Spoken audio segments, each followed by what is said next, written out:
Magandang araw po muli sa ating lahat mga katambay at welcome back po sa ating YouTube channel na Bahay Tambayan, kung saan ay ina-upload ko ang aking buhay-buhay bilang OFW dito sa Middle East. At syempre ina-upload din ho natin yung mga nakakamtan natin, mga achievements o yung mga pangarap natin para sa ating pamilya bilang OFW. So gaya ho sa kayo, ang atin hong ina-upload ay ang ating pagpapagawa ho ng bahay. Pero siguro ho ay hanggang dito na lamang ho muna ang ating i-upload tungkol sa ating pagpapagawa ho ng bahay at gawa ho ng wala na ho tayong budget at mag-iipon ho muna tayo. Kaya kung may makikita ho kayong ads dito sa ating video ay huwag nyo na sana hong skip at para makapadagdag ho ng pabili ng ating mga gamit sa bahay, kahit na ho pa bumbi-bumbigli lamang ho.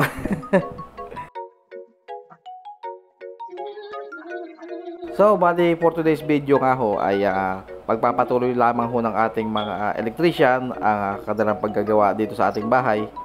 So ngayon nga ho ay hinuhukayan nila itong area na to kung saan ay dito ho padadaanin yung PVC na kung saan ay doon ho ipapasok ang ating mga kable ho ng kuryente papunta ho sa ating bahay mula po dun sa ating poste na kung tawagin nga po nila, kung hindi ako nagkakamali tawag ho nila dyan ay entrada. Kaya nga po nasabi ko sa ating mga last video, itong area ho na to kaya po ito open, gagawin natin ho itong garahe. Sa ngayon po ay gagawin muna natin siyang open area dahil medyo malaki rin po yung gastos sa pagpapagawa po ng ating garahe. Siguro po by next year mapapagawa na natin yan. At nagpapasalamat nga ho pala ako sa mga patuloy na sumusuporta ho sa ating mga video. Sana po kahit hindi po yung update sa ating bahay ang atin munang may upload ay patuloy nyo pa rin pong suportahan ang ating mga video. Maraming salamat po.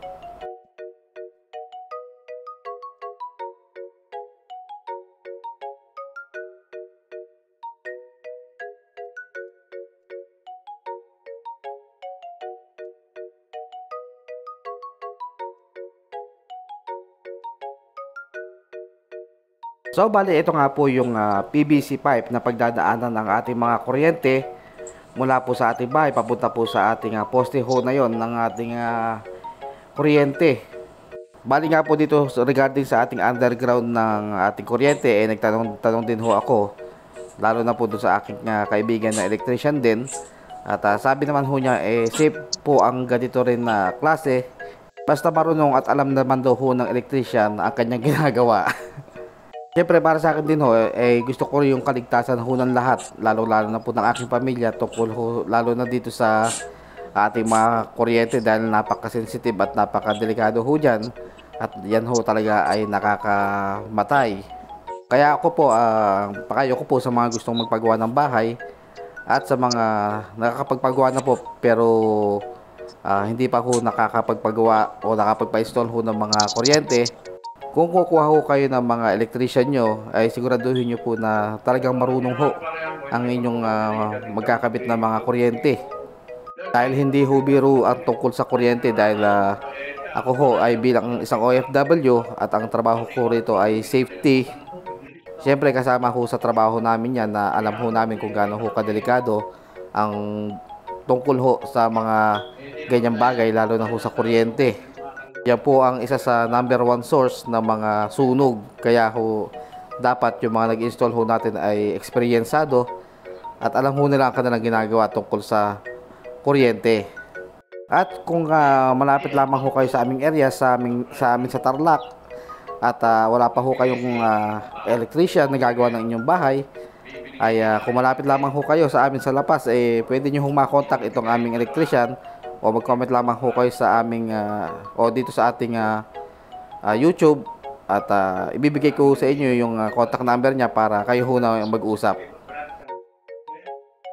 At isa pa pong kailangan nyo kung magpapagawa ho kayo ng o magpapa-install ho kayo ng mga wiring para sa inyong bahay, ay siguraduhin nyo po na ang inyong mga gagamitin ay mga standard, lalo na po yung mga wiring. Mahirap na pong i-compromise ang kaligtasan ho ng ating pamilya or ng ating komunidad pagdating po sa ganitong bagay dahil ho talagang pagka ho nasunog ang isang bahay ay lalo na kung dikit-dikit ho ang inyong mga bahay dyan ay syempre madadamay na ho lahat yan. Sabi nga ho sa kasabihan ng mga matatanda ay di baling manakawan ka na, huwag ka lang masunugan. Pero sana ho wag po sa atin mangyari ang parehas na bagay na yun. Nagpalagay nga rin ho pala ako dito ng outlet dito po sa harap ng bahay sa may tapat ng bintana sa gagawin ho nating garahe. Dahil in case na magkaroon ho tayo ng ating mga okasyon, syempre alam niyo naman ho ang mga Pilipino may hilig ho sa mga kantahan yan. Syempre pagkakantahan kailangan ho ng video okay para meron na rin ho tayong saksakan doon sa merong ating garahe. So makikita nyo nga mga katabay at napakaraming kable ng kuryente na yan para sa ating bahay. Syempre hiwa-hiwalay ho yan yung mga breaker ho nyan. Maalala ko ho ang aming dating pinaka breaker noon ay general switch dun sa aming lumang bahay. At talagang kung naalala nyo ho yung tinataas baba, yun ho ang dati naming breaker. Pero ngayon ho ito na ang aming breaker ngayon. Tapos hiwa-hiwalay po ang pinaka breaker ho ng ilaw. At kung magkakaroon ho ng aircon, saka yung sa mga saksakan. Siyempre doon po sa mga ilaw natin hiwa-hiwalay din ho yan. Meron pang sa first floor at meron din sa second floor. May nakwento nga rin ho ang aking kaibigan tungkol ho sa mga ibang kliyente na nagpapagawa po ng bahay na pagka tinanong nga daw ho sila namamahalan daw ho sa presyo ng mga electrician ngayon. Pero siyempre naiintindihan ko rin ho sila doon dahil nga ho hindi naman ho talaga basta-basta ang presyohan ngayon ng mga electrician. Sana ho maintindihan ho din natin na tayong ng mga nagpapagawa ng bahay, ang mga electrician ho ay skilled po yan. Yung iba nga ho ay iniisip nila napakadali daw ho na trabaho niyan at hindi daw ho sila nagbubuhat katulad ho ng mga mason, katulad ng mga karpentero, wala ho mga binubuhat na mabibigat. Pero syempre ho ay ibang skill naman po yan. Yan po ay mas delikado kaysa po sa ibang mga trabaho. Dahil yan po, pagka nagkamali ho sila dyan, pwede ho sila makapatay, o pwede ho silang mamatay, o pwede hong magkaroon ng sunog, hindi lamang ho ng bahay na yan, kundi madadamay pa po ang buong komunidad. Ako minsan kung namamahalan ho kayo sa mga electrician, syempre, magtanong-tanong ho kayo sa mga iba nyong mga kilala, baka may kilala ho silang electrician na mas mababa ho ang talent fee. Pero gaya nga kung sabi ko, syempre siguraduhin nyo po yung electrician na yon ay capable o competent para mag-install ho ng mga kuryente, lalo na po kung marami ho yan. Ang isang magaling na electrician ho nagko-compute ho yan ng load, kung ilang watts o amperahe ang kailangan para po sa isang bahay o sa isang ilaw, kung ilang sa circuit breaker ho gano'n ho kalaking amperahe ang kailangan. Halimbawa na lang ho ang ilaw at ang ilalagay nyong amperahe mas mataas, at kung nagka-problema ho yung ilaw nyo na yon, ay hindi ho magtitrip yung breaker nyo na yon at doon na ho magsisimula yung sunog. Kaya ho sa lahat ng ating mga electrician at iba pa pong mga skilled workers, lalo na ho yung mga nandito sa atin sa ibang bansa dito o bilang mga OFW, ay saludo ho kami sa inyo rin. At dahil nga po baka ito muna ang ating huling upload sa pagpapagawa ho natin ng bahay, ay gusto kong magpasalamat sa lahat po ng ating mga supporter na lagi nanonood ho ng ating mga video. Hindi ko na ho kayo iisa-isahin dahil sobrang dami nyo ho, pero syempre ho ako ay nagpapasalamat ng marami po sa inyo.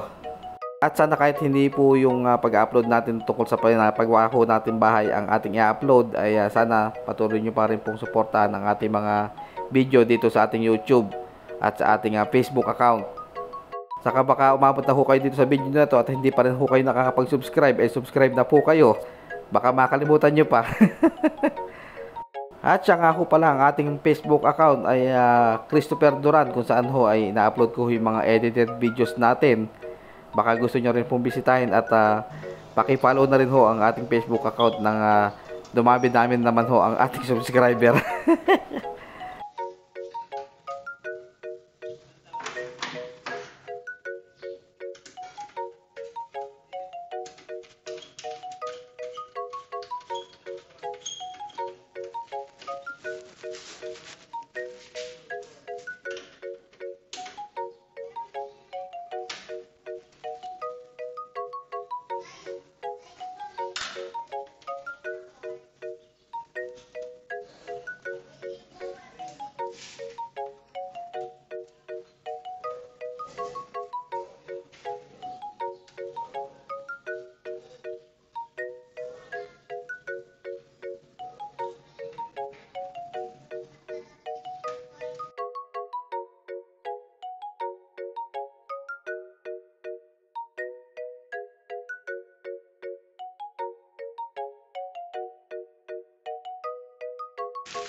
So bali ito na nga ho ang kinalabasan at nayari na nga ho niya ang ating panel at syempre at okay na ho lahat ng ating breaker.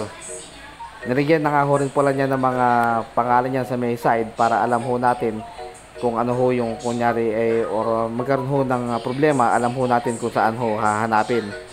So hanggang dito na lamang po muna ang ating video for today at sa ating pag-update ng ating pinagagawang bahay. At maraming salamat po sa patuloy na mga sumusuporta sa ating video. Kaya see you on our next upload. Kalas!